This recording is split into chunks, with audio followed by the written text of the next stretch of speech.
తెల్లని పాలధారలల్ల పల్లె తెల్లారుతుంటదిరా గుళ్ళోని గంటలు కాడెట్ల మెడలోన జంటగా మోగుతూ ఉంటాయిరా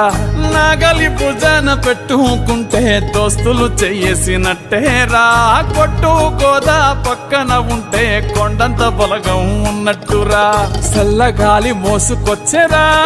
సేను శిలకల ముచ్చట్లు దారి పొడుగు చెట్ల కొమ్మలా రాలుతున్న పూల సప్పట్లు గట్టి మోపులు కాల్వ కట్టులు చెమట సుక్కల్లో తడిసిన ఈ మట్టి గంధాల ఊరు